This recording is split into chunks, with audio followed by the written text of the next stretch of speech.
तो साथियों 20-25 मिनट का समय शेष है। कमिश्नर आगरा को मैसेज भेजा गया है, वो आ रहे होंगे आपके बीच में। नहीं आते हैं तो भी आपको निराश होने की आवश्यकता नहीं है किसी को।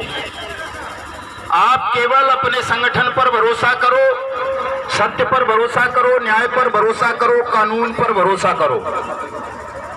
कानून आपके साथ है, इसी पार्लियामेंट ने बनाया है, इसी मोदी सरकार की रिकमेंडेशन पर बनाया है कि सरकार आप सबकी जमा राशि का 2 से 3 गुना पैसा 180 दिन में वापस करेगी, भले ही आप किसी भी कंपनी या किसी भी सोसाइटी के पीड़ित हों। पंडित जी रो मत, आज आंसू बहाने का समय नहीं है। ये भगवान योगेश्वर श्री कृष्ण की जन्मभूमि है, मथुरा ब्रजमंडल, और यही पंडित दीनदयाल उपाध्याय साहब का जन्म हुआ है, जो एकात्म मानवतावाद के प्रेरक हैं पूरी दुनिया में, और उन्हीं के चेलों की सरकार है इस राज्य में, पूरे देश में, केंद्र में। तो आज सिद्ध करना है आपको। आंसू मत बहाइए, कोई भी तनाव किसी को नहीं लेना है, बिल्कुल भी, सब कुछ ठीक हो जाएगा। अरे वाह साहब, गोंदिया की जय हो। गोंदिया महाराष्ट्र से आए हुए हैं आप, ठीक है दूध वाले साहब, जय हो। लेकिन ये तो बहुत सारे चाहिए साहब, 1 करोड़ चाहिए कम से कम। हाँ मिलेंगे, हाँ चलो, धन्यवाद आपका, बहुत बहुत आभार साहब। तो तेलंगाना वाली मैडम भी आई हुई हैं, कुछ कह रही हैं, कोई बात नहीं।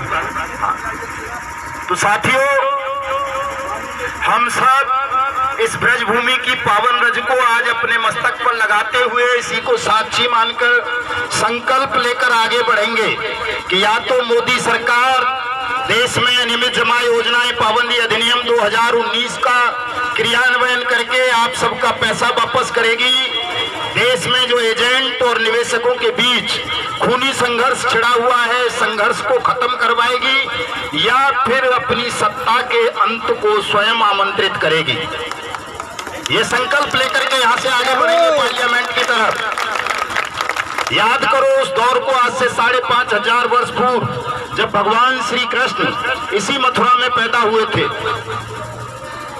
ठगों का ही शासन था उस वक्त, ठग पर, पूरे देश पर, आर्यावर्त पर ठगों का शासन था। ठग शासन करते थे, लोगों के हक हकूक पर डकैती डालते थे, उनका शोषण करते थे, और पूरी धरती जो है त्राइमाम कर रही थी। तब स्वयं भगवान कृष्ण को जन्म लेना पड़ा था इसी मथुरा में, और यहीं से उन्होंने ठगों के, बेईमानों के खिलाफ एक संघर्ष आरंभ किया था, और पूरे देश में घूम घूम कर कहीं कंस को मारा, कहीं जरासंध को मरवाया, कहीं दुर्योधन को मरवाया, कहीं शकुनी जैसे ठगों का सर्वनाश सुनिश्चित कराया। ये वही जमीन है, उसको याद करो, 5,500 वर्ष पहले का वो घटनाक्रम पूरा आज फिर इतिहास अपने को दोहराने जा रहा है।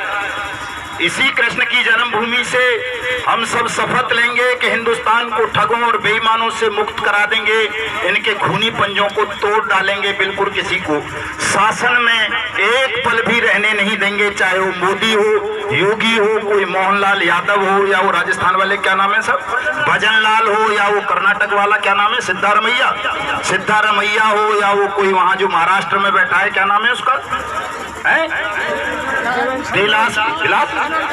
देवेंद्र फडणवीस, जो भी हो, सबको शपथ लेनी है कि एक भी ठग को, बेईमान को सत्ता में नहीं रहने देंगे, एक पल भी उन्हें शासन नहीं चलाने देंगे, यदि उन्होंने अपनी ठगी, बेईमानी और मक्कारी को मलमूत्र की तरह त्याग कर देश के प्रति वफादारी का कर्तव्य नहीं निभाया। तो सब लेंगे ना ये शपथ?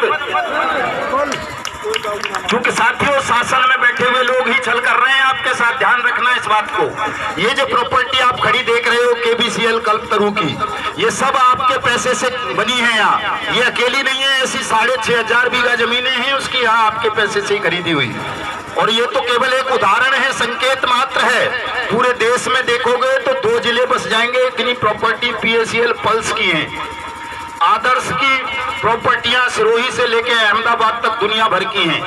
सहारा इंडिया समूह की प्रॉपर्टी आप देखोगे तो पूना से लेके बंबई तक और उधर उत्तराखंड, देहरादून, नैनीताल और वहाँ शिमला तक और विदेशों तक में है। इसी तरह से वो जो सागा ग्रुप का भाग्य है समीर अग्रवाल, उसकी प्रॉपर्टियां ऑस्ट्रेलिया से लेके अमेरिका और दुबई तक में है साथियों। और ये सब आपके पैसे से खरीदी गई हैं। ग्वालियर यहीं से नजदीक है, आप ग्वालियर में जाके देखोगे तो GN गोल्ड, BN गोल्ड, सक्षम डेयरी और पता नहीं किस किस की दुनिया भर के, GCA के, टोगो के, bike boat, hello taxi, top ride, rose valley, Pincon, Incon, Sai Prasad, Sai Prakash और दुनिया भर की आदर्श, नवजीवन, संजीवनी, 3 लाख कंपनियों की प्रॉपर्टी है। ग्वालियर में भी बहुत सारी प्रॉपर्टी है, हमारे ब्रजमंडल में दुनिया भर की प्रॉपर्टी है ऐसी जो अरबों खरबों रुपए की हैं। इन पर अधिकार आपका है, लेकिन किसने अधिकार कर लिया? सरकार ने भी। किसने? भारत सरकार ने। और आपको भुगतान की गारंटी दी गई है कि आपका DM पैसा देगा, आपका जिला कलेक्टर आपको वापस देगा। ये प्रॉपर्टी पहले जिला कलेक्टर ने गैंगस्टर एक्ट में सीज करवाई थी। अगर जिला कलेक्टर के पास ये प्रॉपर्टी होती तो संभवतः अब तक KBCL वाले लोगों का भुगतान यहाँ वालों का हो गया होता। लेकिन चूंकि आपके प्रधानमंत्री की नीयत खराब थी, नरेंद्र मोदी की, वो आपका भुगतान नहीं करना चाहता था, तो उसने क्या किया? कलेक्टर के अधिकारों का अतिक्रमण करते हुए, बर्ड्स एक्ट को ओवर रूल करते हुए इस प्रॉपर्टी को ED के हवाले करवा दिया, enforcement directorate government of India. और ED ऐसी एजेंसी है जिसे आपका भुगतान करने का अधिकार नहीं है। ED का